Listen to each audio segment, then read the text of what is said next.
Baik, selamat siang Ci dan teman-teman sekalian. Kami dari kelompok 2 ingin presentasikan hasil kerja kami, yaitu dengan judul Siklus Pengukuran Indikator Kinerja Pemerintah. Nah, sebelum itu saya akan memperkenalkan teman-teman saya terlebih dahulu, yaitu pertama ada Revalina Huta Barat, ada Syafina Mitapora, ada Pakuita Gloria, ada Jelin Jacobs, ada saya sendiri yaitu Marvelino Tiranda, ada Katarina Marsyan, dan ada Glediari Haji.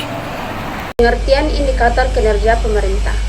Indikator kinerja pemerintah adalah alat ukur yang digunakan untuk menilai efektivitas, efisiensi, dan akuntabilitas dalam pencapaian tujuan serta sasaran pemerintah.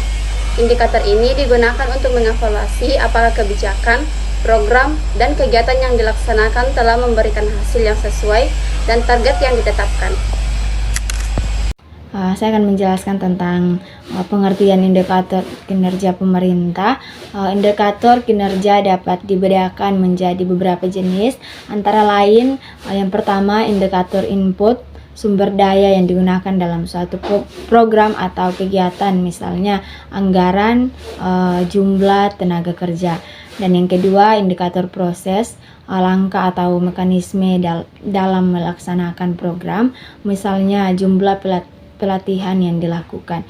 Dan yang ketiga indikator output, produk atau layanan yang dihasilkan dari suatu kegiatan, misalnya jumlah sertifikat yang diterbitkan. Dan yang keempat yaitu indikator outcome, dampak atau manfaat yang dihasilkan dari suatu program, misalnya meningkatkan tingkat kesejahteraan masyarakat. Dan yang kelima indikator efisiensi, perbandingan antara input dan output dalam suatu program atau kegiatan. Dan yang terakhir yang keenam yaitu indikator efektivitas, sejauh mana suatu program mencapai tujuan yang telah ditetapkan. Baik, selanjutnya ada siklus pengukuran indikator kinerja pemerintah. Yang pertama itu penetapan indikator kinerja. Nah, pemerintah menetapkan indikator kinerja yang akan digunakan untuk mengukur keberhasilan program atau kebijakan yang akan dijalankan. Nah, ada beberapa prinsip dalam penetapan indikator kinerja ini. Yang pertama itu adalah spesifik. Spesifik artinya indikator harus jelas dan tidak ambigu, terukur atau measurable. Nah, yang kedua itu indikator harus dapat diukur secara kuantitatif atau kualitatif, dapat dicapai atau achievable. Nah, yang ketiga itu indikator harus realistis dan sesuai dengan kapasitas pemerintah, relevan. Nah, selanjutnya itu indikator harus sesuai dengan tujuan program, berbasis waktu, time and bound. Nah, yang ketiga itu indikator harus memiliki jangka waktu pencapaian yang jelas. 2. Pengumpulan data kinerja. Setelah indikator kinerja ditetapkan, pemerintah mengumpulkan data yang relevan untuk mengukur kinerja. Sumber data dapat berasal dari yang pertama, laporan keuangan pemerintah. Kedua, laporan audit internal dan eksternal. Ketiga, survei kepuasan masyarakat. Keempat, data statistik dari Badan Pusat Statistik atau BPS. Dan yang terakhir, laporan tahunan dari instansi terkait.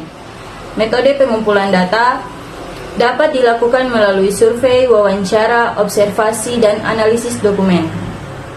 Selanjutnya yang ketiga, analisis dan evaluasi indikator kinerja.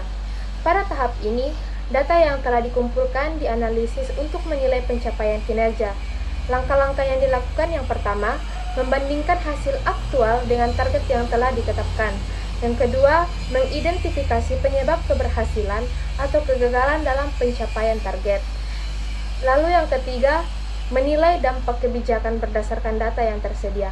Yang keempat, melakukan benchmarking dengan instansi lain yang memiliki program serupa.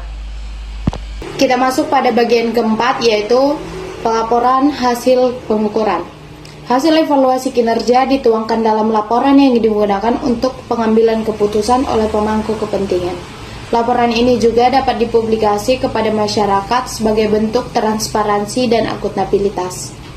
Isi laporan pengukuran kinerja meliputi yang pertama ada ringkasan eksekutif tentang pencapaian kinerja, Yang kedua, ada analisis data kinerja dibandingkan dengan target. Yang ketiga, ada rekomendasi perbaikan kebijakan dan strategi. Berdasarkan hasil evaluasi, indikator kinerja dapat diperbaiki atau dikembangkan lebih lanjut agar lebih relevan dan akurat. Langkah-langkah dalam perbaikan indikator kinerja meliputi yang pertama, revisi target dan metode pengukuran jika diperlukan. Yang kedua, penyesuaian indikator berdasarkan perubahan lingkungan, sosial, ekonomi, dan politik. Yang ketiga, peningkatan sistem informasi untuk mengumpulkan data yang lebih akurat.